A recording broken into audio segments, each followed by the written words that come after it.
Let me tell you a story about a young man. This young man was lacking in self-confidence, maybe a little unsure of his identity, very kind, gentle young man, very thin, weak, but a good heart. And this young man never quite fit in with any particular group of friends. Played 2 different sports, never even really fit in with those groups. Just had this sort of gentle aching of, this is where I'm supposed to be, especially on a basketball court. So 8th grade, tries out for the school team, makes the team, 12th man on the team, doesn't play very much, and chooses to use practices as his games and tries to focus on getting better no matter what. So this young man played extra hard at practice, sometimes made some of the other kids and some of the older kids in the grade above him, made them look bad sometimes. So at the end of the season, it's the last practice of the year, and the practice starts, and this young man is on the basketball court just shooting around, and out of nowhere a ball, boom, smacks him in the face. Searing pain, confusion, doesn't really understand what just happened. Did he miss the ball coming off the rim? Like, where did that ball come from? And he looks over and he sees one of the other boys laughing. So, part of him sees that that was done on purpose, but doesn't want to believe it. So, chooses to, okay, it was probably just an accident. I'm just going to let it go. So practice starts, the first play down the court, and the young man is guarding somebody on defense, and the offensive player just takes his arm and just elbows him, boom, square in the forehead. And again, within the scope of play, unsure, was this intentional, or was this just an accident, in the game? Unsure. So now, there's a huge goose egg coming out of the side of his head here, and again, this kind soul just, that was just probably an accident. So the next play down the court, another kid turns around and just boom, elbows him back like that, straight in the nose, blood gushing, face swollen. So the young man runs to the bathroom, staring at himself in the mirror, trying to control his tears and the blood coming from his nose, and starting to realize this wasn't an accident.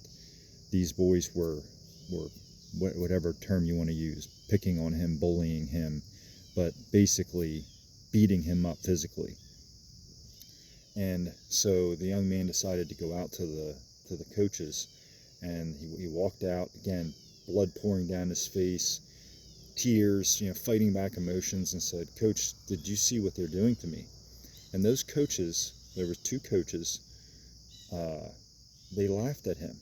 They literally laughed at him and said, "Just get tougher." And so I think most of us have had moments in our lives where, something like that, some moment where you're just absolutely beaten and crushed, and you're like, I don't know what to do. And you can choose to wallow in that moment and let it make you depressed or sad, or eat you alive, where maybe you go home and you have some really negative, horrible thoughts. Or, as this young man did, he's decided, you know what, okay, this is the last time that anyone is ever going to let that person have that kind of control over them. And so, in case you haven't figured it out, this is my story. So in that moment, I chose, I am not ever going to let somebody treat me like that again. I'm not ever going to let somebody put me in that type of situation again. So I vowed in that moment, whether it was on a basketball court or in life, I was never going to let somebody beat me down like that again. And so moving forward, now granted, everyone has bad days. I'm no different. I'm not perfect. I had days that were harder, or maybe I didn't work out. But generally speaking, I consistently worked hard every single day, whether it was on my basketball skills or lifting weights, because I wanted to make sure on a basketball court that none of those boys would ever be able to put me in that situation again. But also on the court and in life, physically I needed to be different. I needed to be stronger so that I could stand up to bullies and not allow people to treat me that way. So I worked every day, tirelessly. And I'll have you know that the next 4 years I transferred schools, and the next 4 years, every single basketball game I played against those boys, I won. My team won, and we beat them. And, you know, again, like, you can choose how you want to react in those moments, and you can let it be a fuel to your fire and let it make you stronger and build you up, or you can let it tear you down. And I know it's hard. It's not easy, but it is possible. It's possible to allow those moments to burn into your soul and come out forged with fire and be better. And there are people out there that will help you. There are coaches that won't laugh at you. There's coaches that will put their arm around you and say, let me help you through this. There's parents, friends, me. You need somebody like that to help you through the time like that. We're here for you. You just have to look for them. There were people in my life that helped me. I didn't do it all alone. But that moment, when I look back at that moment 30 years ago, still defines who I am today. Still defines the work ethic, the fire that I bring every day as I work towards my goals and my dreams.